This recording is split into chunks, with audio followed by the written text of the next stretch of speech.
Cold Snap by Eileen Spinelli and illustrated by Marjorie Priceman.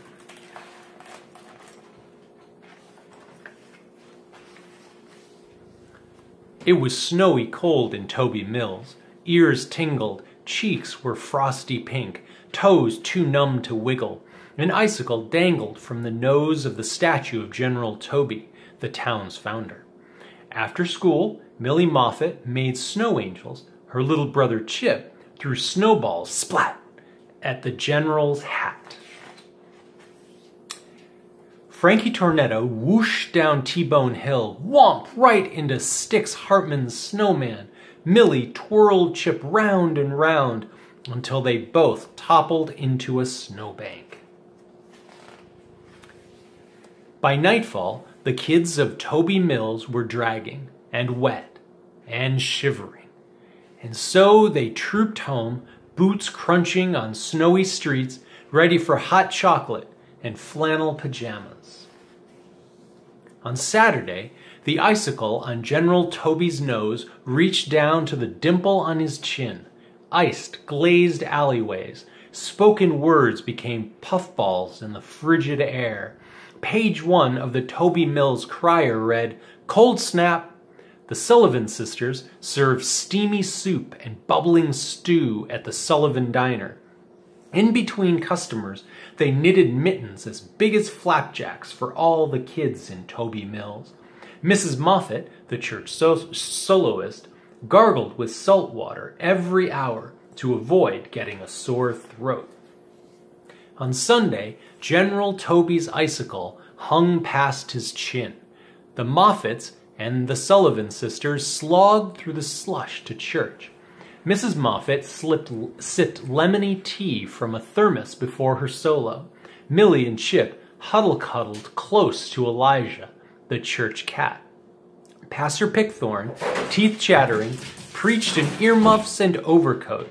The Sullivan sisters wore long underwear under their dresses.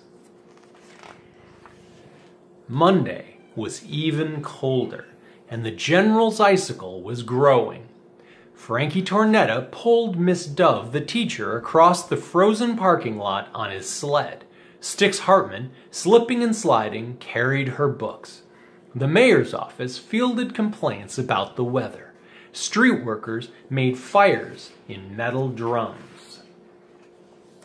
Mr. Moffat was stuck on a city train for 2 hours after the doors froze shut. He and the other passengers had to be rescued through windows by firefighters.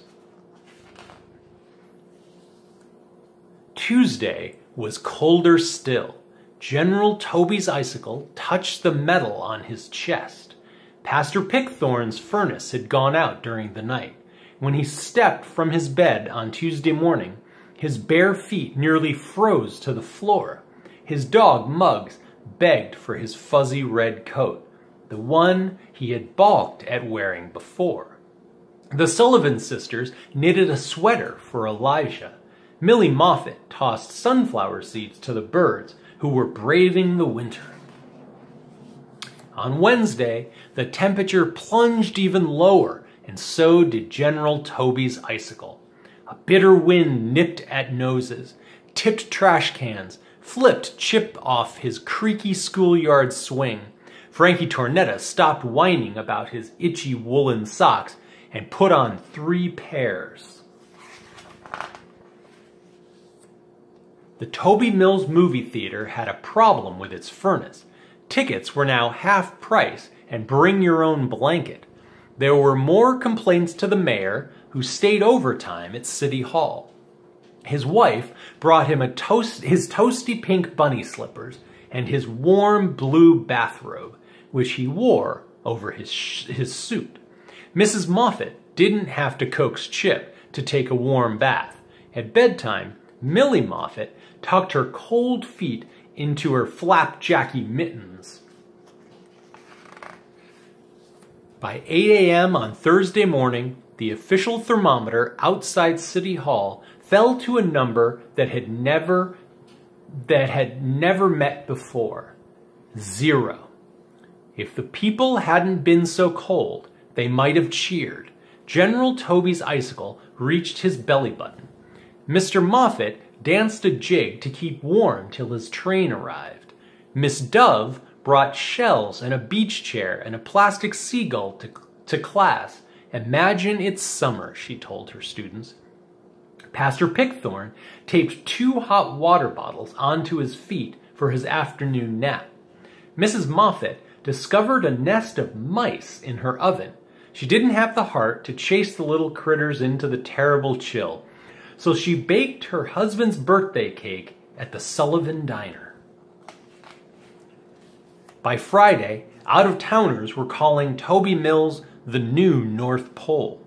The tip of General Toby's fat icicle kissed the ground. Something must be done, declared the mayor. I have an idea, said the mayor's wife, and she did.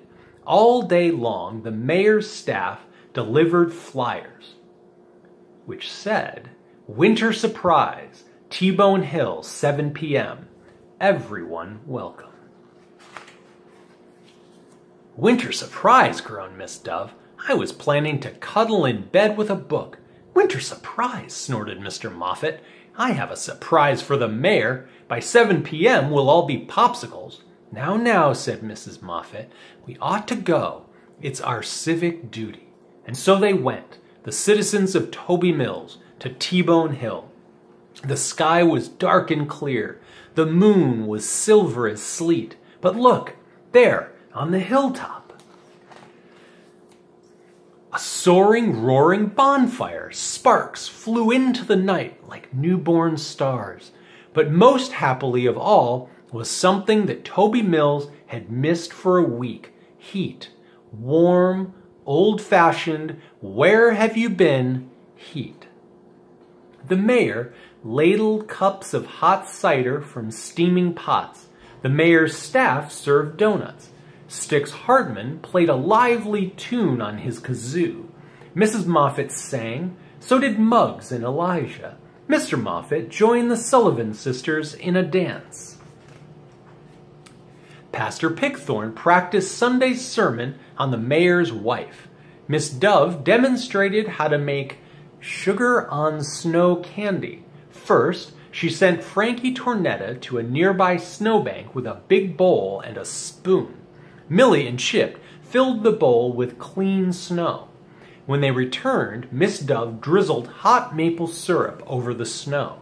It hardened into the best candy anyone at Toby Mills had ever tasted.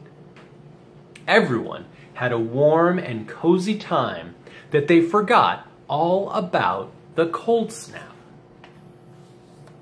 The next morning when they woke, the sun was bright and the snow was melting, and the icicle on General Toby's nose had shattered at his feet. The temperature outside City Hall read 15 degrees and was heading up. Miss Dove's sugar on snow candy. Ingredients: real maple syrup, fresh clean snow. Boil real maple syrup to 250 degrees. Adults only, please. Scoop clean, very clean, snow into a large bowl, a good job for kids. Drizzle hot maple syrup lightly over the snow, adults only please. Pass out forks. Eat the sticky top layer with a fork, everyone. Note, some people follow the candy with a bite of sour pickle or a saltine cracker or a donut. The